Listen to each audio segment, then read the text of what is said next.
The third learning objective is to evaluate piecewise functions algebraically. Example 5. Suppose that the function f is defined for all real numbers as follows. Let's look at the domain. They said if x is not equal to 0, then use 2x squared plus 3. The second piece is saying if x is equal to 0, then plug in that 0 into 2x minus 1. So let's see what they are giving us. The first one is f of 0. Find f of 0. Well, they did say if x is 0, plug it in right there, right? So let's do that. Plug in 0 into 2x minus 1. We get 2 times 0 minus 1, which is 0 minus 1. So the answer is negative 1. Okay? So when you are evaluating piecewise function, you just have to make sure you're plugging in that x value into the right piece. We have two pieces here, the top piece and the bottom piece. And how do you know where to plug in your given x value? You have to be able to read these domains correctly. All right, the second one, f of negative 2. Okay, negative 2 is not 0, so I'm going to plug it into the top piece. So plug in negative 2 into that half x squared plus 3. Okay. If I evaluate that, I get half times 4 plus 3. That is 2 plus 3, 5. Do show me enough work. Enough that I know which piece you are plugging your x values into. Because if you just say f of negative 2 is 4, that's wrong and you don't get any points. But if you show that you plug it into the, by the way, that's wrong, right? If you plug it into the right piece, like you show this, and I can still give you some partial credit, okay? So when you are evaluating piecewise functions, I think the daily problem for section 1.7 is evaluating piecewise function this week. Please show me which piece you are plugging in your x into, so that even if the answer is wrong, I can still give you partial credit for using the right piece. Right, 4 is not equal to 0, right? 4 is not equal to 0. I'm sorry. 4 is not equal to 0. So I'm going to plug in the 4 into the top piece. So that will be half times 4 squared plus 3. Okay, let's evaluate that. Half times 16 plus 3. That's 8 plus 3. We have 11. Okay, so we looked at three problems really, right? But we used f of x to evaluate those three different x values.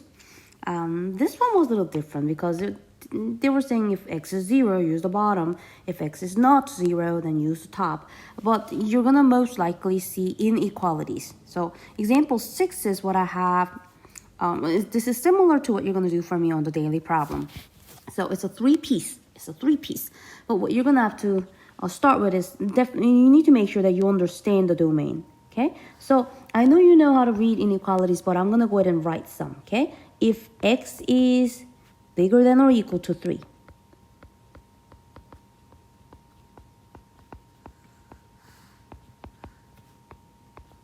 then use square root of x minus 3. Okay?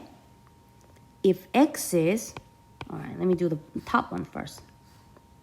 Okay, this part right there. And if it helps you to write it down in English, do that, okay? If x is smaller than, I can say less than, but smaller than negative 3, then use absolute value of x plus 3. Okay, when do you use, oh, this is absolute value. When do you use this middle piece? Well, you are to use this middle piece. Okay, let me just go in and write that piece, and then we're going to jump into the problem. Use the middle. Use this middle piece. I'll call it use this middle one.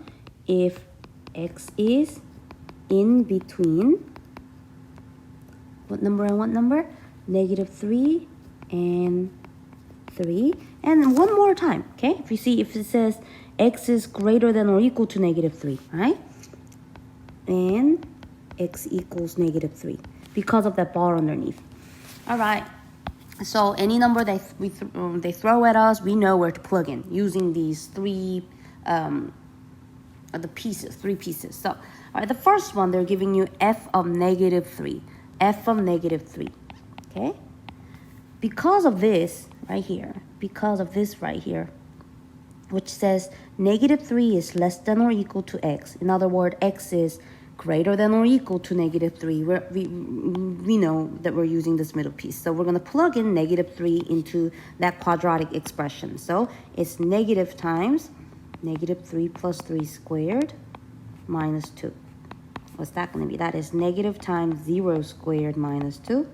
That's simply negative 2. All right. How about the next one? They want us to find f of negative 5. All right.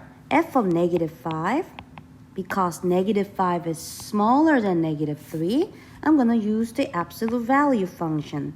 Absolute value of negative 5 plus 3 is absolute value of negative 2.